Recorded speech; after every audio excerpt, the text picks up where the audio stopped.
Djibouti, comme vous le savez, est un quartier du village de Djibelor. Sa particularité, c'est qu'il est détaché des autres quartiers par la forêt classée. Ce qui fait de lui un quartier qui a des allures d'un village à part entière, qui partage des frontières avec la commune de Ziguinchor par le quartier de Djabir et le village de Baraf, avec qui ils partagent tous la même commune, celle de Niaguis. Djibouti n'est toujours pas loti, ce qui n'est pas le cas de ses voisins, en l'occurrence Djabir et Baraf.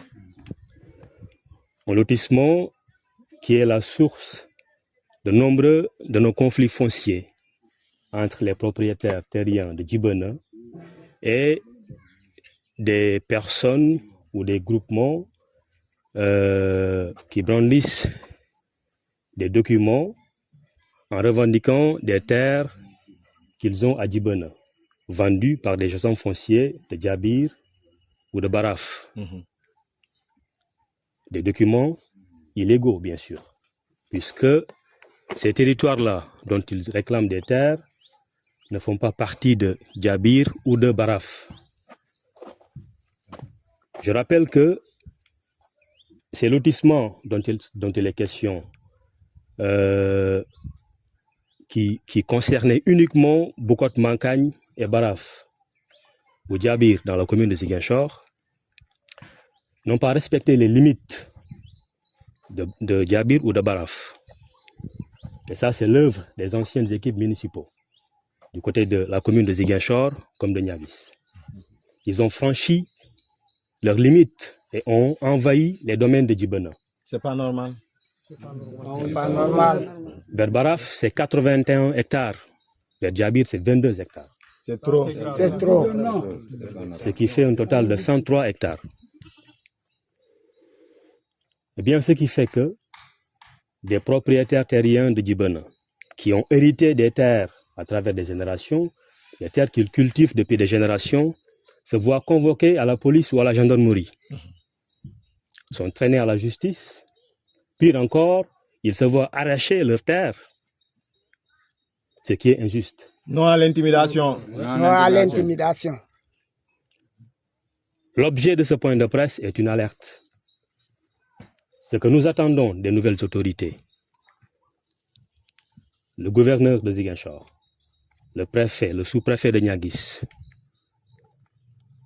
et leur supérieur, je parle du président, son Excellence Bassirou Diomaye Faye, son Premier ministre, M. Ousmane Sonko, eh bien, c'est d'intervenir, c'est de suspendre ces lotissements qui se sont faits dans les domaines de Djibouti injustement et de rétablir Djibouti dans ses droits, de poursuivre les suspensions qui se font un peu partout dans le Sénégal, de le faire aussi à Ziguinchor.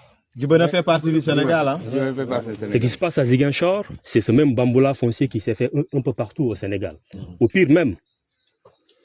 Donc il faut qu'ils interviennent pour que ça cesse. Et enfin, il faut que Djibouti soit loti. Un lotissement qui se fera dans l'intérêt des populations et non dans celle d'une personne, d'une tierce personne ou d'un groupement quelconque, au détriment des populations. Pour que, eh bien, Djibouti puisse être électrifié.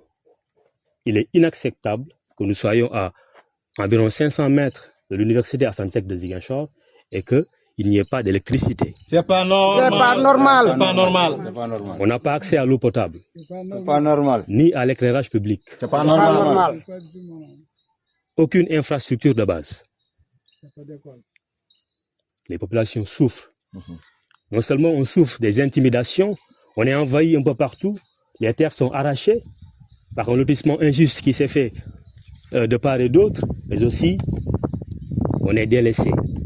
Sama souf, sama bakken. Sama bakken. Sama souf, sama bakken. Sama suuf, sama bakkan.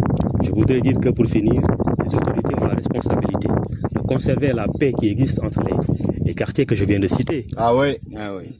Nous vivons un bon voisinage avec les populations de Baraf et de Djabir. Ouais. C'est tous les mêmes familles, c'est le même peuple. Donc il ne faut pas que des erreurs qui sont commises par les anciens régimes ne soient pas corrigées par le régime qui est là, qui appelle au Djoub, Djoubal et Djoubanti.